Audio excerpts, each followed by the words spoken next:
All right, they claim that we are live. So, hello everyone. Welcome. Today we've got a very special guest. It's myself, obviously. Uh, well, just kidding. We've got Jon Perry from Stated Clearly. Very nice to have you. Nice to meet you. Yeah, good to be here. Welcome. Uh, so we're going to talk to you about. I had the other stream running. Hate when that happens. So we're going to talk about probably evolution and creationism and stuff and things like we always do. Yeah, sounds good. So, your background. Very interested to hear your background in all of this. All right, yeah. So I started doing. I'm actually trained in graphic design, but I started doing videos about genetics. Probably, 2012 was when I published the first one that's up right now. I published one before that on what science is, but it was the the art style and the quality was really bad. But so that's not up right now. I am working on a new version of that. But 2012 was the first stated clearly animation that I did, and that was on what is DNA and how does it work. And I was just kind of frustrated with how science was taught in school. It was, especially genetics, it was made super complicated. And so I wanted to simplify it a little bit. And I learned genetics in college and taking my biology courses and stuff, and it was just too. It was way overcomplicated. We started zoomed in at the molecule. We're learning all these enzyme names and so on and so forth. And I was like, I just wanted to step back and explain how DNA codes for proteins and how those proteins go on to build organisms. So I did that video and it took off. People started using it in their classrooms all the time. And I had this plan that, if there was, if people actually were interested in this stuff, that I would focus really hard on evolution, because I had been living in Tennessee a couple of years prior to this. I was there for 3 years. I'm actually from Oregon, but all of my friends didn't understand evolution. They were all young Earth creationists, Southern Baptists, and I was actually raised Mormon, and Mormons sort of lean that way as well. And I mean, I had since left the church, but I wanted to be able to present the science in a way that was friendly enough that my neighbors could watch it without getting offended. And my friends and relatives from back home in Oregon, my Mormon family and stuff, that they could watch it without feeling like their religion's being attacked. Because I think a lot of the, if you want to learn about evolution, you either need to read about it in a textbook, or you can go to some of the popular authors on it, like Jerry Coyne and Richard Dawkins. But their stuff's kind of peppered with insults towards Christian thought. Oh boy, and Republicans and everybody. Yeah.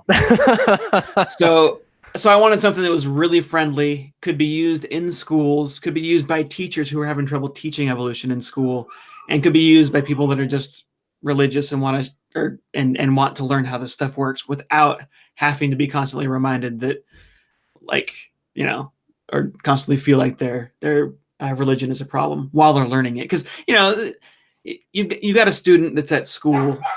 Sorry, my dogs are barking here. But you've got a student at school, and they're trying to figure out this scientific concept, and if they keep getting poked, it's problematic. If they keep on having their religious views, which are a foundation for their life, they've been building their life on that foundation so far. To try and challenge that foundation isn't necessary when you're teaching biology. Some people will argue with me that you should, if you want someone to understand science, they need to get rid of their religion. But I see it as just, how can we just simplify this and make it friendly for people to learn the science and figure the rest on their own some other way. Sorry, my dogs are freaking out, and I think there might be someone at the door. Really bad timing, but let me go check out what's happening. My apologies. You're fine. All right, in the meantime, I will distract everyone with my juggling skills, my cat juggling skills. Anyway. But Jon has a very good point about that evolution doesn't, in principle, have a problem with religion. And many religions have no problem at all with evolution. Some religions do, and that's where things get pesky because it's a political hot potato in the United States, particularly, and in some cultures. But it's not intrinsic to it, and so there are a lot of. I was just covering the ground while you were gone with the dogs. I was just agreeing with you that evolution doesn't have any statements about religion. It's actually irrelevant to it, and most religions don't have a problem with it. And there are a lot of teachers who are trying to straddle that divide without turning it into a minefield where you have to go the Jerry Coyne route to say that no, if you want to believe in evolution, you have to jettison all of your religious beliefs. And I'm an atheist, but I don't argue that. Right. Yeah, and I mean, obviously, there's room for people like Jerry Coyne and Richard Dawkins doing what they're doing. But as far as I just wanted stuff to be friendly for public schools, which you shouldn't really be promoting atheism in a public school, just like you shouldn't be promoting Exactly. Christianity in a public school. And I wanted it to be really solid, just solid for people to be able to just get into it and learn. I've actually kind of stayed away. I don't avoid it too much, but when I'm teaching the principles of evolution, I try to use animals and things that aren't so personal. Like, Sure. Even thinking about human evolution can be, it can knock people out of the ability to focus because they're worrying about what it might mean to be an animal, Yeah. So, I mean, I do have plans to do a series on human evolution in the future, but keeping that separate from when I'm just talking about the foundational principles of how evolution actually works. So, yeah, so that's what I've been doing with the Stated Clearly channel. So everything there is it's classroom friendly. It's rated G, and then I've got Stated Casually, where I just talk about things more in depth, and there I'll talk about creationism directly. Like I did a tour of the Ark Encounter, for example. Oh, have fun. Yeah. Oh yeah. It was pretty interesting. And I actually met with Nathaniel Jeanson. He gave me a tour of the Creation Museum, and we had a lot of fun. It was fun talking to him and trying to RJ get. has got his book. Yeah. Thanks to you, Jackson. Oh. Yeah. Yeah, we're. I've actually kind of. Oh well, I don't know. Hint, spoiler alert. My next video is going to talk about Jensen. Yeah. Yeah. But Brian's got a question in there. I can act as point man, monitoring that. That yes, for one, you, RJ, and also John's opinion. Are invasive species just evolutionary processes at work? And if so, why should we try and disrupt it? That's actually a juicy question. What do you think, John? Yeah. So it is, except for the fact that we are a lot of them are human caused. So like humans bringing toads into a new environment, for example, and that just wreaks havoc on the ecosystem. But there are a lot of instances that seem natural. It's usually not controversial if it's obviously humans that brought it. Like we're bringing rats everywhere. We brought cats everywhere. Like all the species in Hawaii are going extinct. Not all of them, but a lot of them are going extinct because of cats. So yeah, it's pretty obvious that in a case. Yeah, it's obvious that in a case like that, we should probably do something about it. It's totally our fault, and we're going to lose some beautiful species there, some beautiful diversity there. Same with Australia. Yeah, exactly. There are other cases where it's not so clear. In Oregon, where I'm from, the barred owl, which is originally an East Coast owl, has recently, in 1974, it made it over to Oregon. And we think this is actually because of they were one species at one time before the glaciers, before the ice age. They were separated. They both evolved separately for thousands of years during the ice ages and up until now. And they just finally, the barred owls made it back to the West Coast. And usually what happens when they interact with each other is the barred owls will kill the spotted owls. And we consider them invasive because it's new, but calling them invasive is controversial because they came there on their own. But the reason that there's one region where barred owls are being actually culled by Fish and Wildlife. It's an experiment to see if it's going to help the spotted owl. If we hunt the barred owl, will it help the spotted owl in this region? And there's a bunch of weird reasons why we'd want to do that, mainly because the only legal teeth in Oregon to stop old growth forests from being cut down is the spotted owl. It's a protected species. And so I think really they need to find new legal teeth to protect old growth forests. Old growth forests are really important. And then I think we just need to let the spotted owl go, because they're also interbreeding with barred owls sometimes. And so you could say, their genetics are being preserved and they're being absorbed into the larger species. And it's the phenotype that we're losing, but that genetic diversity is staying with us. So it's a really gray area in conservation, but there's a lot of really black and white ones, like cats in Australia, cats in Hawaii. I think we should get rid of those. Yeah, I don't think there's any question we should. If we care about genetic diversity and species diversity, we should control these things. But it is you will see cats start to speciate and so on eventually, So it is a part of evolution. That's a fair Well, the point. same thing with fire management, that it's inconvenient for us to have big fires going on, but it's part of the natural ecosystem. So in fact, a lot of these forests are unnatural in the way that we've let them get overgrown because we're trying to have fire suppression. So it's a trade-off of trying to figure out what is a viable natural ecology, and then what impact humans are going to have no matter what, and how much of our finger on the scale do we want to push down, and how much do we want to keep it an air quotes natural theme park.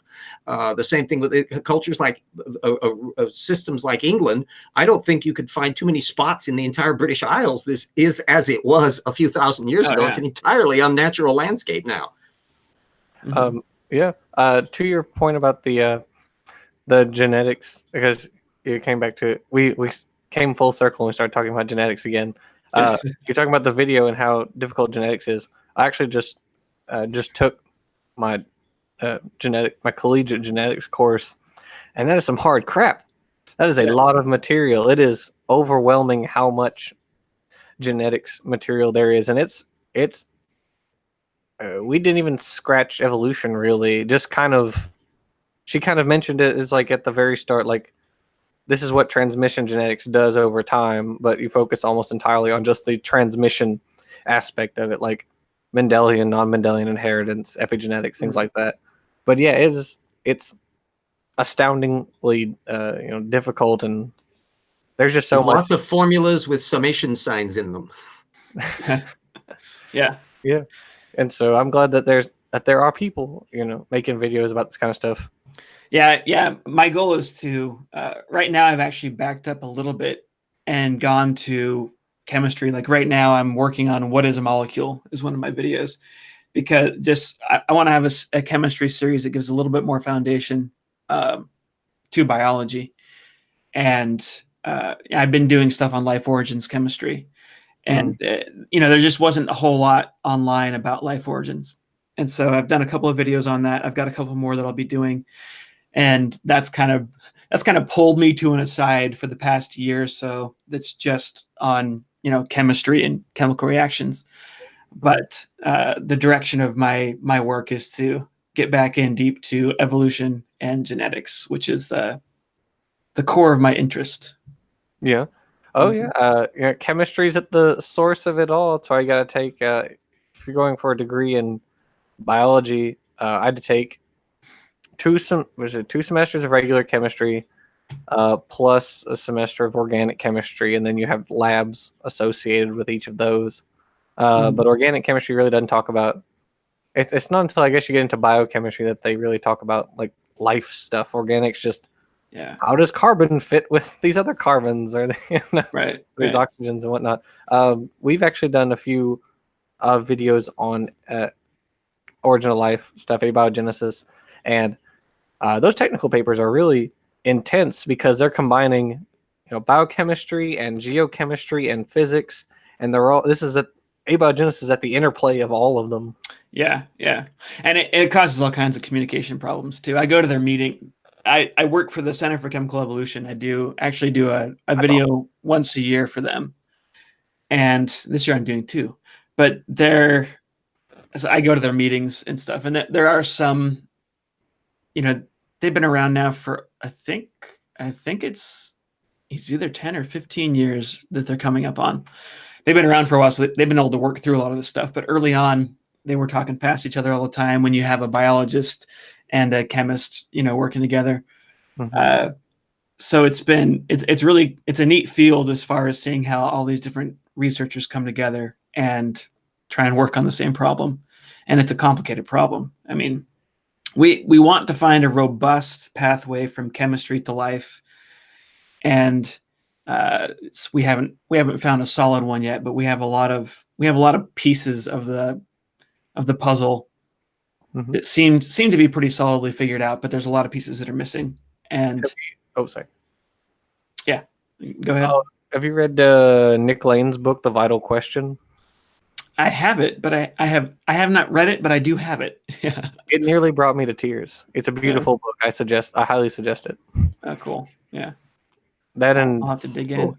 Adrian. And John, I'll ask an issue about one area that I've identified that's a real core problem for anti-evolutionists that you can do in helping to explain and connect up is the whole speciation population biology concept. This is something that is just a blank hole in anti-evolutionist thinking, that they just can't connect up the dots between a population varying and speciating, and that can pile up into macroevolution. So you can perform an enormous role in bringing that data field on the field in such a way that it's not threatening, because you're not talking about hominid speciation, but other organisms, to try to do that, because this is a core difficulty that I encounter over and over again in anti-evolutionism.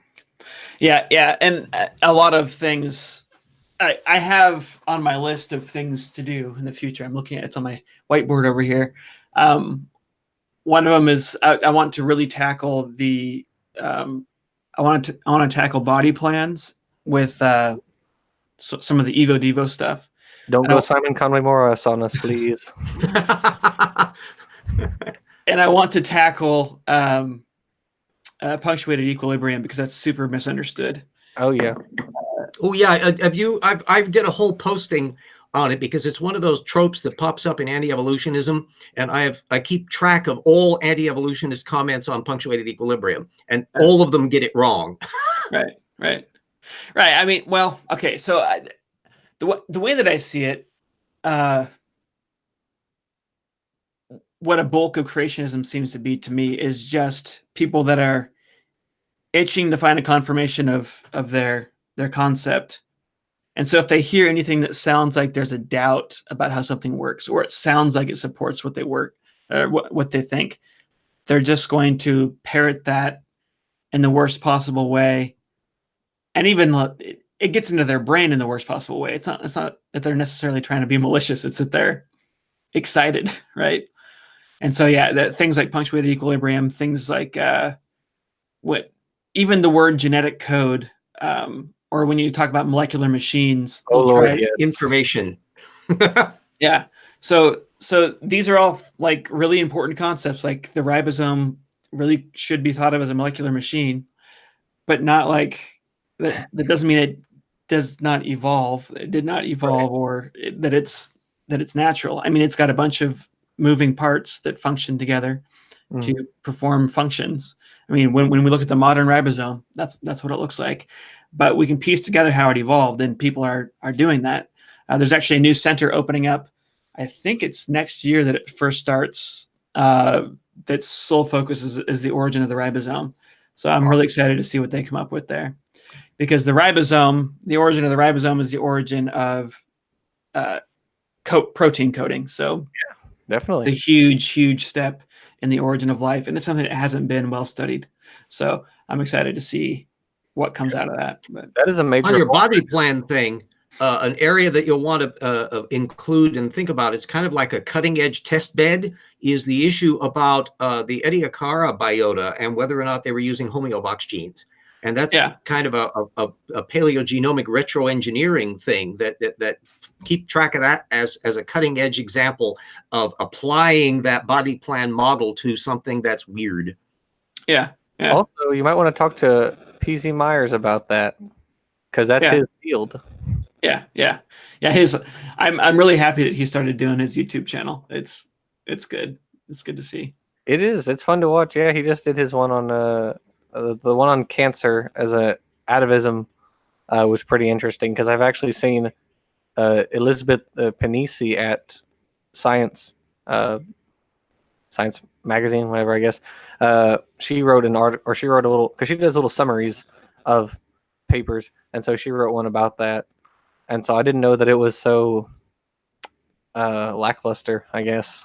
Yeah, yeah. I figured they've isolated these genes or whatever, and they've done all the stuff, because I'd seen little snippets of it, but I hadn't really read any of the deep stuff. But yeah, I think that they've just gone too far with that idea. I mean, you could think of there are some interesting cases, like with Tasmanian devils. Their cancer is now transmissible. So you could consider this a new organism, a new single-celled organism, or a really loose multi-celled organism that's now being transmitted from individual to individual. But it's a cancer. It's a super advanced cancer. So it's got all these adaptations for surviving and reproducing and actually outliving its host. There's a dog cancer that's transmissible as well. that's And crazy. then HeLa cells, which are cervical cancer, human cervical cancer, they have gotten loose in labs and infected a bunch of other like lab equipment and just populated different areas of the laboratory. So you could almost say that cancer has become its own new species, its own. And this has probably gone on occasionally all through the history of life. Yes, so exactly. It's just operating under the radar because we can't see it in the fossil record. Right. So there might be a lot of single-celled organisms that actually came from multi-celled organisms. And one way that we think viruses can emerge is by a gene or set of genes escaping a genome and becoming its own thing. So there's all kinds of weird stuff that happens in evolution. And I guess that de novo gene issue is exactly that same phenomenon, as you find little gene fragments percolating around and they can kind of end up coagulating and ending up being functional again. Right. Yeah. So we have a question from a commenter. Which pathway for abiogenesis do you think is most likely? Oh, I don't know. So there's the RNA world hypothesis, which basically says the first evolving entity was RNA or something really similar to it. I mean, a strict RNA hypothesis from when it first started would be that it is RNA. I think that RNA or something similar to it was probably the first actually evolving macromolecule. I'm pretty convinced of that. But how do you get to RNA is another question. So one of the proposals there is that you just have the actual environment is producing RNA, but that seems fairly unlikely because it's such a difficult molecule to make on a repetitive cycle. We do have ways, we have seen it form abiotically, in the lab. Yeah, sure. Yeah. And it seems like it's robust enough that it would form in the wild and on the early Earth, but not in high quantities. In order to get an RNA world type scenario going, you need massive amounts of RNA, super high concentrations, and we just don't really know how to do that without something else happening. And so there's a concept called the metabolism first hypothesis, which is where you get these cyclical reactions. Yeah. Cyclical reactions that are happening inside of membranes or some kind of compartment. And so there's actually a type of, like maybe you've got a cyclical reaction that can create things that are similar to fatty acids. So it's making particles that can become parts of the membrane, like you have in a cell membrane. So you've got this reaction happening inside of a membrane, producing parts of the membrane itself, which allows it to grow and then slough off into two. And then you can actually get that reaction to start changing. You're getting a type of evolution happening this way through this metabolism first type hypothesis. And those concepts are not well well, to my knowledge, they're putting a metabolism in an actual prebiotic environment hasn't yet been done. We're just experimenting with different cyclical reactions that can evolve over time, that can just change. Right. It's not biological evolution per se, but they'll just change over time and form more and more complex molecules as they go. Yeah. So it's a new way to think about this for the origin of complex molecules like RNA. And so I think we'll probably have some sort of merger between the RNA world idea and this concept. But in order to go from RNA to the ribosome, which is a protein coding machine, really, you need to have small proteins and peptides in the environment already as well. And so I think that kind of the pure RNA world hypotheses that people were putting forth early on are probably not super realistic. You need a mess of things.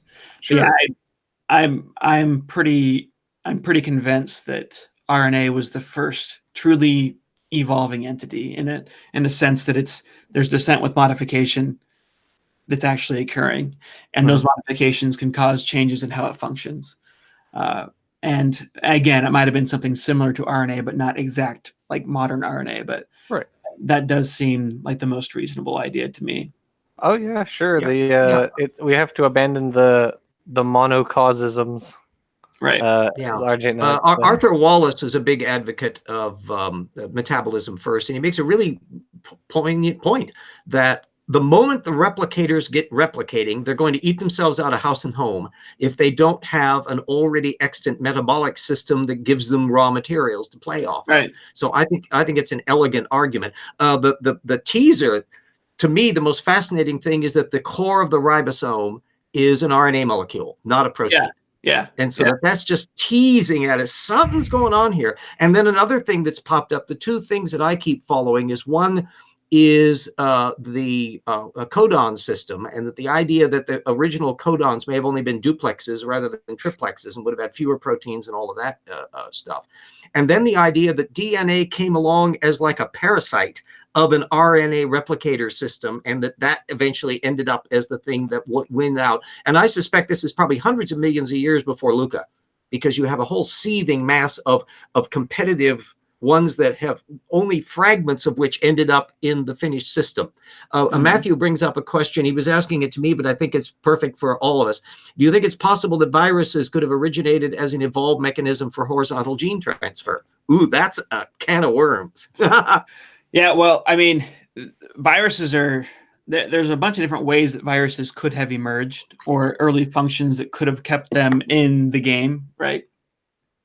But it's just, they're such simple organisms that there's probably nothing left of them that shows us what they were like really early on. I mean, it's actually true for life in general. Like when we look at the simplest cells, we already know that they're too complex to show us what the first cell-like structure was. Right.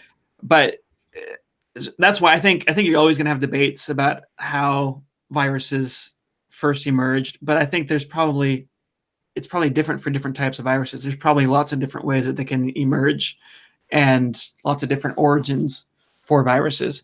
Because, like I said, we're seeing cancers. We're seeing a multi-celled organism. One of its cell lines breaks down, becomes cancerous.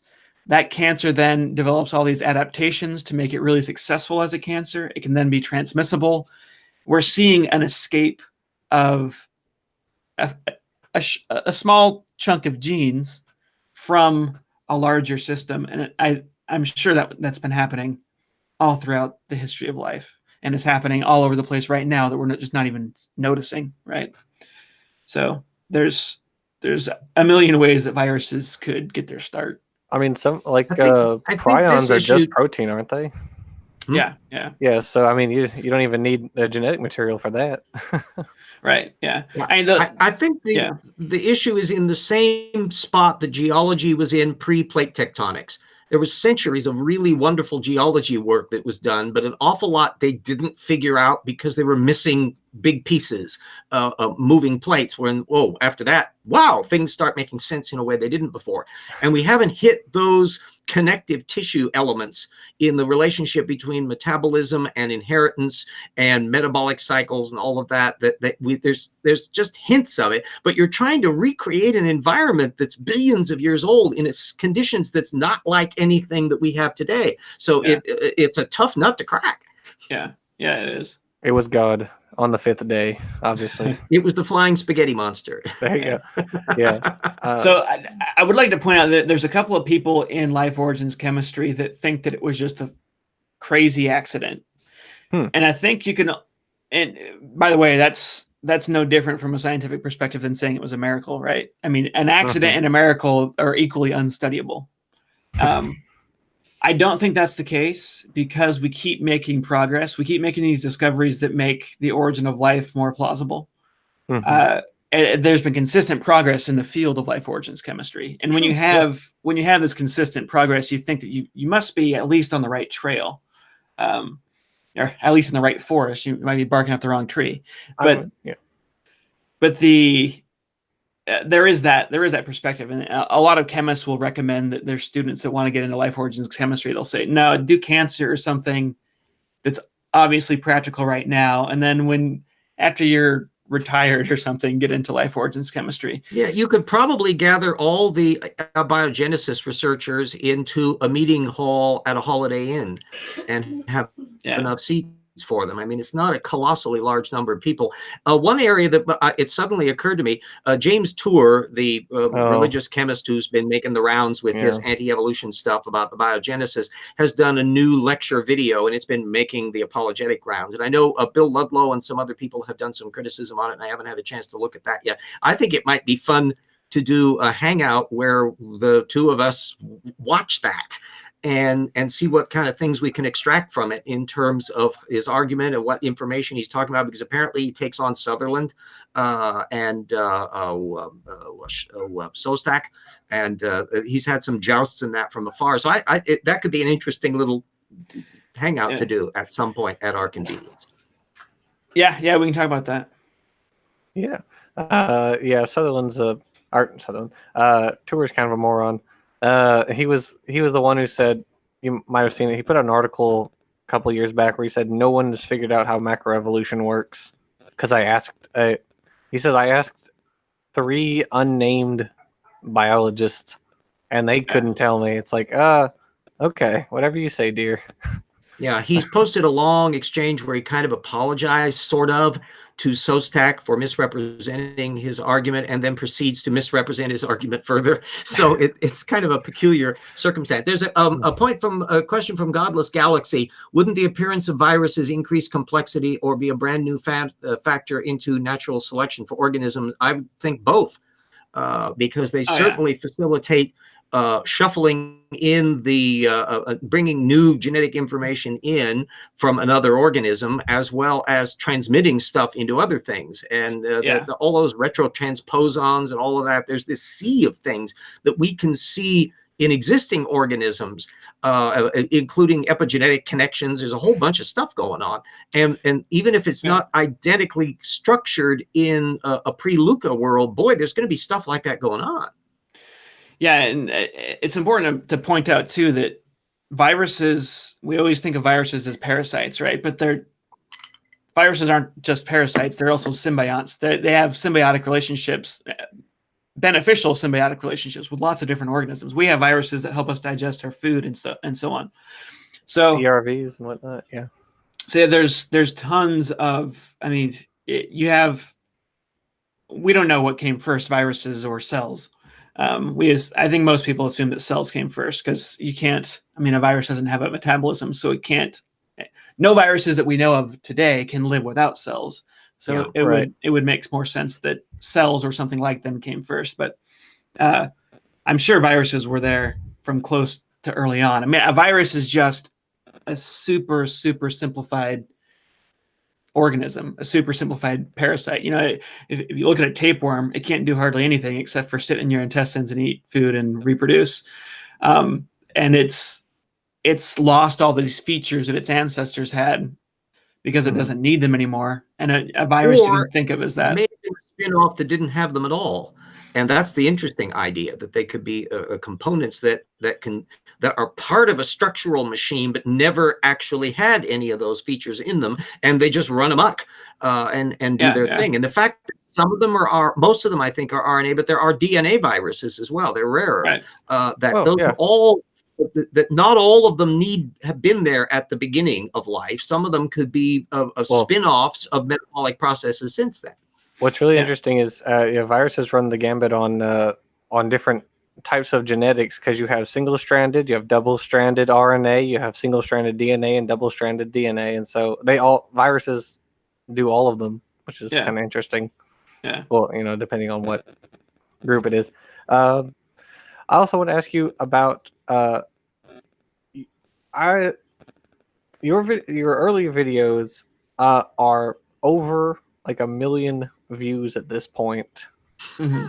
And so do you often get, I know you said teachers use them, do you often get a lot of interaction from people due to your videos? I got invited to come on your show, right? No, Wow. I get emails frequently. Like I've had people. I'll have people that want to do debates. I'll have people that want to do all sorts of things. I probably get debates. Yeah, I probably get maybe 10 emails a day from random people. And when I first publish something, I can get up to 100 a day. It can be crazy. If it really takes off. So like what is the evidence for evolution video is my most popular one. It's a great video. And, yeah, thank you. And that got written about by Phil Plait and Richard Dawkins at the same time. Wow. And so I mean, when that happened, I was getting like 100-something emails a day. I'm like, I can't answer these. But normally it's 10 or less a day that I'm getting. So but I mean, tons of people in the comments want to argue about what's in the videos, but actually funny. Yeah, I mostly ignore YouTube comments. So if you're trying to get a hold of me, don't comment on one of my videos because I hardly ever read those. But every once in a while, I'll be like 1 a.m, I can't sleep, so I'll just scroll through and respond to a couple. But it's well, that's what people like us are for, because we can do the fist fighting down in the comment section. I'll look down in videos, and if something particularly stupid comes up, I can't resist coming in and saying, "Excuse me, but here's this thing." Oh yeah, I love watching Ardy will watch debates and be like, at the 25-minute mark, the creationist said this. This is done for this reason. At the 43-minute mark, they said. I love reading those because it's like, okay, let me just get a highlight of what happened. Yeah, those are great. I actually did a big debate. I don't like doing debates online. I've done a couple on Non-Sec Show, but I kind of decided that, like, debates, first of all, they polarize people anyways, and secondly, when it's online, it's even worse. It's like the road rage of being behind a computer. People seem to just be more and more obnoxious. But I did a debate early on, really early on when I first started. I think it was 2012 or 2013. Back when you were young and pure, yes. Yeah, with a radio show host, Steve Gregg. He has a radio show that's, I think it's on everywhere pretty much in the United States. But it ended up being really good because his audience came, and it was really fun. It was a good event. So that was a creationist? Yeah. He's kind of this guy's actually really interesting. He must be some sort of a savant where he remembers everything that he reads. Like, he knows the Bible perfectly, and he knows, but pretty much anything he reads, he remembers it almost word for word. And he's a really interesting guy to listen to, especially because when you try to ask him questions, like theological questions, when you have Christians will call into his radio show and ask him theological questions, and he can tell you what he thinks, then what different denominations think, then where they got that reasoning from the Bible. And so he's really good at what he does. But when for his debate, he's got that talent, and he was trying to use that in a debate, and had pictures that was showing, the bones of animals and embryology. And I think his audience was fairly convinced by some of the things I was showing. I felt really good afterwards, is what I'm saying. That's great. But he's actually been really helpful to me, because after that, he was never a super hardcore creationist. He said that he leaned towards creationism, but didn't have his faith bound to it, which I think is a smart position for people to have. The God of the Gaps position seems like a bad idea, to base your faith on there being some hole in our understanding where you can put God in there. So he understands that too, and so that's not where he is. But he's got like a forum, an online forum, and I post videos on there. And I used to post things before I would go live with them and get the creationist feedback there, because what I really wanted to make sure is that I wasn't doing anything offensive in my videos towards a Christian audience. And so he and his group has been really helpful for me with that, kind of making sure that I'm not being a jerk. And these videos that are meant to go to public schools. So yeah. Do you think about doing maybe not debates necessarily, because I really dislike debates, but maybe discussions? Do you ever think of doing like getting into discussions with someone like Nathaniel Jensen, someone like that on YouTube, like you did for the Non Sequitur show? Yeah. Do you like that or at all, or is that just not something you're into?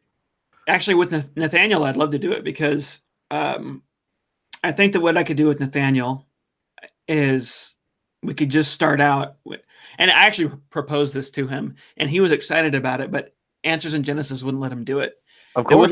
They wouldn't let him do it because they don't have a PhD in biology, and they don't want that. Well, he said that they don't let him talk publicly very much. Like, he had to fight to get on the Non-Sec show. He had to kind of argue with his own team. Oh, they're very tight-lipped with them. Yeah. Well, he's a slippery slope, because remember, Jensen's the one who just casually said, "Oh, creationists have always accepted transitional forms," and you go, "What?" Well, Georgia Purdom won't do interviews over 20 minutes, I think, is her thing.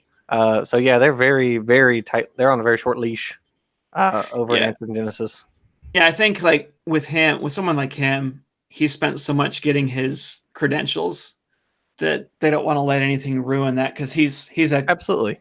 Yep. He's a credential bling for them, and if he loses face somehow, they're kind of screwed for what all that money and time was invested in. So RJ and I are about to screw them very hard with our book. Oh, yes. Jensen is not going to be happy.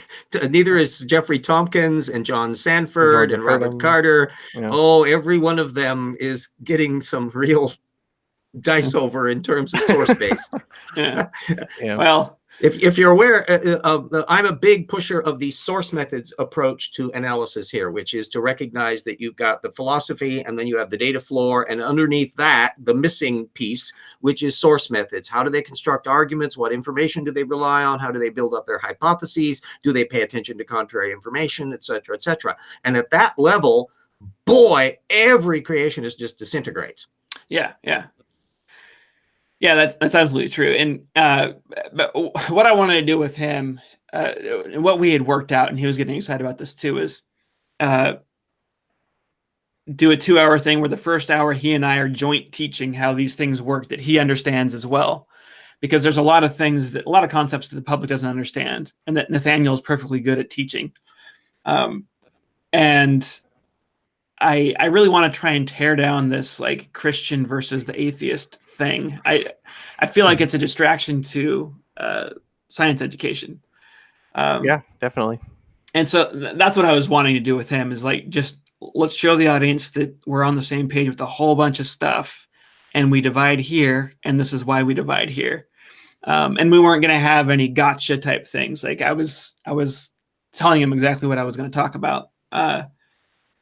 But Answers in Genesis wouldn't let him do it, so that was unfortunate. Yeah, they don't want to accommodate because they're fighting a culture war. Yeah. I mean, I honestly think in Ken Ham's debate with Bill Nye, I think part of the reason Ken Ham did so poorly is he's just terrible at debating. There are a number of points where he could have made a better argument literally than, well, the Bible says. He could have pulled something out of his apologetics repertoire, but he didn't because he's just a terrible debater. But of course, they still got loads of money from that anyways. But yeah, it's kind of sad because we got to talk to Mike Riddle, who's one of their lower totem pole people.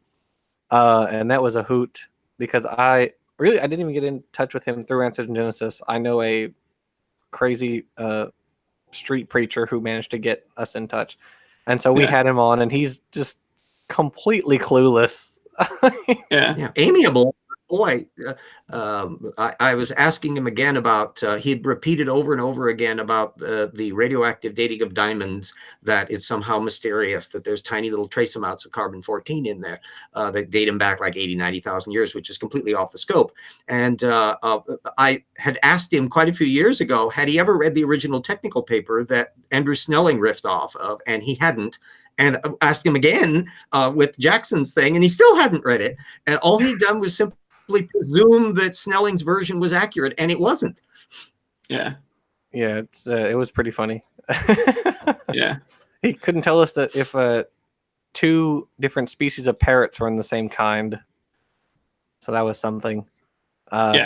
We're doing a lot on baraminology and kinds in the new Rocks book. That's just a juicy area that hasn't been properly discussed with the baraminology material. There's a lot of things that we're pulling together for this little puppy. Which also brings us to Stated Casually, where you talk about random things. You were on Paul's channel recently talking about the new cetacean, for instance. Right. On Stated Casually, I just talk about whatever I feel like. I actually haven't had time to do Stated Casually videos in a while because I'm so behind with I do client work, and I also do the animations for Stated Clearly. And so by the way, my client work is things like I'll do animations for Thermo Fisher, where they're showing how a new technology works that's being used by biologists, so that the biologists understand how it works. I do stuff for Gene Tools, which is a company that studies. They invented a molecule called morpholinos, which acts as an artificial RNA that the cell can't recognize. The cell's enzymes don't recognize, so they don't digest it, but it bonds with RNA, and you can shut off genes using it. So I work with these different companies to help them explain their tools to their customers or to other researchers that are trying to use them. So that's where bulk of my money comes from. And but Stated Casually is the thing that I've been doing on the side. And so I started a series called 113 Questions About Evolution, and I think I'm on like question 11 or something. So I need to get back to that someday. But it's where I just kind of do fun things, like my cousin's on there. She's asking me about whales, and I have my nephew on, and we look at this claim that this elongated skull is an alien, and we measure the skull. We use Archimedes' principle to. The Alacambara, or whatever the hell they are down there in Peru. Yeah, that pops up in the creationist subculture occasionally. So it's nice to know about them. There's been a couple studies that's been done on them where they've been doing genotyping and all that on them. There's actually technical papers on it, and they ain't alien. No. There's a claim that they're aliens. They're alien human hybrid, or they're angel human hybrids. That's one of the claims. Yeah, the Nephilim. So we measured the skull. We got a real skull, and we got one of those skulls, and we measured them, and it was fun. And you can tell that the brain volume doesn't change. It's just the shape. They really do look huge compared to a normal skull until you actually measure them, because we're horrible at judging volume by eye. But so that was a fun experiment. And then just whatever happens to be interesting me at the time, I'll do on there. So you did one. Well, we live in interesting times. Cetaceans, we're just positively in a glut of new cetacean data, and now they're working through the genomes and developmental biology area. If that's an area of interest, it's like kid in a candy store. You did one of your really popular ones has the the Carnotaur in the battle arena, Yeah. the Romans, because they think the AIG thinks dinosaurs are the basis for the dragon myths, Right. Right. which is just absolutely hilarious. Yeah, they've got there's St. George slaying a fire-breathing dinosaur in one of Ken Ham's kids' book, and Dwayne Gish has had that. So it's one of the little tropes. Never mind that it's physically impossible for any of these things to actually do that. Yeah. Yeah. It's the Ark Encounter was, it's really weird coming from, if someone were to step into like a Mormon temple, it would be super freaking weird. When someone steps into the Ark Encounter, like someone like me, it's super weird. But to the Have you visited it? Yeah, I went to the Ark Encounter and the Creation Museum, and for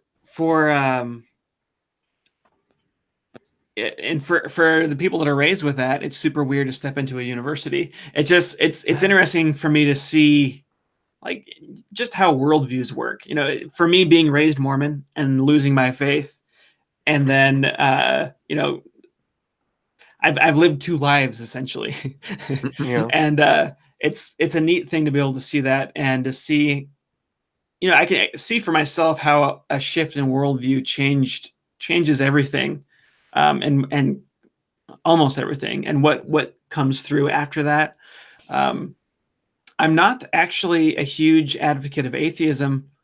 I think because I just realized how hard it was for me to transition, how much work it was. I was a weirdo for like 6 years, where I had one foot in the door, and one foot out. And just how many calories I burned worrying about that, and all the work that was involved in that it's not really something that I recommend pushing on people until they're actually ready for a change like that, and then just helping them through it, because it's a lot of work. And I can't imagine what would happen if all these religious institutions failed at once. Like, what would happen? Like, who knows what would happen? Dogs and cats living together. Yeah, I would say the same. Or, I mean, we don't have the same experience as you, but RJ and I also aren't big advocates for that. That's more of Aaron Ra's thing, and those other guys. We're more of the focus on evolution. I mean, certainly there are some very interesting. The most atheistic thing to me is the evolution of religion. I can't think of anything that's more just middle finger. It's a natural thing we do. Yeah, and it's because we tell stories as a species, and some of the stories we tell are the ones about why things are the way they are, and why we should do things and not do things. And so, we're going to make all this stuff up. But they've fascinated over time. It's one of the unknowns in paleoanthropology. How far back did religious concepts go, and how much of it is shamanism, that kind of branch, as opposed to conceptualized gods? And it's something that until you start seeing people make shrines, which is relatively late in the game, you don't know what was going on in that cognitive thing for like 100,000, 200,000 years. We don't know. Was it even Homo erectus? Did they have religion? We don't know. Yeah. Does that interest you at all? Evolution of religion? Yeah, it's not something I've dug into deep, but I've listened to. I've got a book on the evolution of culture in general, which I'm blanking on the author's name right now, but just and religion's included in that, but the way that our cultures evolved, the cultural norms that we have today, that are so different from the cultural norms of Rome, for example. Yeah, or you look at sexual norms versus the sexual norms of Rome, and it's like we would arrest people for doing what they were doing back then, and it's so weird, because these things seem so permanent, like certain things about sexual abuse, like what we see as sexual abuse, it was normal, like sexual activity. And for us now, it's like, no, that this must be a permanent part of humans. All humans know that this is totally wrong. But no, you've got a culture that has taught us that. And it's really interesting to see how cultures evolve, and how much of who we are and who we think is permanent or what we think is permanent is actually just Yeah. culture. And this has been the whole Egyptian monarchy was built on the idea that the brothers and sisters married. yeah. And you're That's going, a really good okay. example. And Yeah. and later on, you ran the risk of having all sorts of congenital diseases popping up. So the Right. all in the family mode of sexual practices, especially for monarchies, has been quite common. Yeah. Even in Europe, yeah. Yeah, a lot of the taboos that we have around just like sharing drinks with strangers, a lot of that's a lot stronger in European cultures than it is in other cultures, and you can trace that back to the Black Plague and other epidemics that struck there. Yeah. Where you won't find it so much in like Native American cultures and so on. So there's a lot of really interesting things that seem so important that are Which is why everybody needs to know history. Yeah. If you look at early biologists, we were assuming that all these cultural things were biological traits, like that a lot of the scientific racism was based on this misunderstanding of how strong culture is. Oh yeah, look at Darwin. Back in his day, culture was linear. You had the what do they call them, the savage, and then you had the slightly more advanced, and then you had European culture at the top, right? And so they thought it was all genetic. Yeah, even Wallace, who was a socialist, had a lot of those traits in his thinking. If you actually look at some of the comments Wallace was making, that sound unacceptable to Stephen Jay Gould, who normally admired him a great deal. So it's way more complicated than that. I like to put it into perspective, though, that when you look at the scientific racism angle and then look to see what demographics were supporting it, you tend to find a big divide, and they tend to be highly politically conservative in the 19th century and often anti-evolutionist. And the idea that there was some lockstep mythology that Darwinism was racist and that evolutionary thinking was naturally racist, but everything else wasn't. No, that isn't how it worked out. Right. Yeah. That slavery was around before Darwin. No, impossible. Yeah, but it's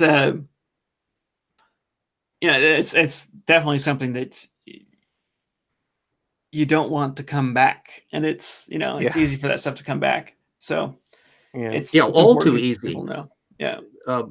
As a historian, for me, to see how quickly everything fell apart in the 1930s and turned into hell on a handbasket, and too much of that we're seeing today in the 21st century, and I don't like the looks of that at all. I don't like that we look like the 1920s now. Yeah. Did someone say Great Depression? Yeah, nothing great about the Depression. Yeah. Oh well. At any rate, we've had you on for about an hour now. Don't see any real questions in there. RJ, do you have anything to add? Oh, no, it's just wonderful that we could talk face to face on that. I've been admiring your work. I can tell you that the ability to do graphic visual representations of scientific concepts is one of the high arts in science education. And that is one of the most difficult things to do vividly. And a good conceptual visualization of a scientific concept that's scientifically accurate but vivid and memorable, that is double plus good. That's absolutely magnificent. And keep at it. Keep at it. Thanks. Yeah. Yeah, definitely. I want to plug someone else's channel. Go ahead. Which I just found yesterday or 2 days ago. Primer. The YouTube channel Primer. Let's see. Primer? I don't think I've ever heard of that one. What does I he don't do? think I have either. What are they doing? He's simulating natural selection. If you have a link on that, put it in our group chat, and then we can put it up on the side comments and that, because I'd like to take a look at that as well, because I adore vivid visualizations of things. I'm a very visual person in that respect. So I like to have models of dinosaurs to see them equal scale, and I can make sense out of stuff if I have a conceptual model like that. And one thing I do love about the current level of technical papers, particularly ones that you get in like annual reviews of fill in the blank, that they often have these just absolutely magnificent graphic representations of what's going on in gene flow and the physical representations of cells and all of that. Those are the ones I almost always print up out of the paper, because that clarifies it in a way that you can now attach things to your conception of it in a way that a dry technical citation is never going to do. I had that feeling for I was reading about the origin of embryophytes, which are the land plants, trees, flowers, ferns, and whatnot, and they evolved from marine algae. And so Matthew Herron, who we've also had on before, does work in that area with algae, specifically the chlorophyceae, which are this group that has independently developed multicellularity, like Volvox and Gonium and its other little relatives, and they've all developed multicellularity. And so, yeah, it was really fascinating stuff. All the things that algae has done that we don't really think about. Yeah. I mean, while I'm just scrubbing it out of my fish tanks, Yeah. One of the things that I can advise to both you and Jackson is the realization that part of that education process is explaining things that you may have conceptualized, but you realize that your audience may not find it as clear as all of that. So people will use the term fish or other things, and you realize what a Cambrian fish looks like, but it isn't what the reader or viewer may realize is a Cambrian fish, this little thing that hasn't even gotten a jaw yet and has barely a notochord and all of that. So that realization of explaining that level so that it becomes clear to them and widens their perception of the world. That's something that video educators like that, where you can do pictures as well as texts, is a golden opportunity. Yeah. There's so much you can do with when you're mixing the two together. That's really, really good. But this this guy, it's Primer is a YouTube channel, and if you look up simulating natural selection on YouTube, you'll find the video that I think is like a must watch. It was just published in November. Is that Primer? Yes. And it's really good, and he's really good with the visualizations. And like everything about it, his voiceover is just timed really nicely. He's got the whole presentation's awesome. So what I'm hoping to do in my work is linking together more and more people who have specialties like that, and so that we're all connected up in a vast network of expertise that we can exchange information quickly on what. So if you have a big enough branch of people that collectively will be able to know practically everything at the cutting edge level. And I think that's a delightful relationship in that to have. Yeah, absolutely. Also, thank you to Beach Price for putting the link in there, and also Brian Stevens. Thank you, guys. Oh, yeah. So the link is there in the side chat now. Okay, so, well, thank you again for coming on. It was fun. John, thank you, RJ, for also coming, and I'll see RJ you in a little while. I'll be in the next couple hours be setting up my little show. I'll be talking about a colossally stupid mistake that Rupi has just made in relating to this Oldaway man from the Olduvai Gorge, of where it's obvious he never read the original Nature paper because it said exactly the opposite of what he claimed it did in his book. Well, so there you go. All right, everyone. Well, thanks for coming. Thanks for watching, and we will see you next time.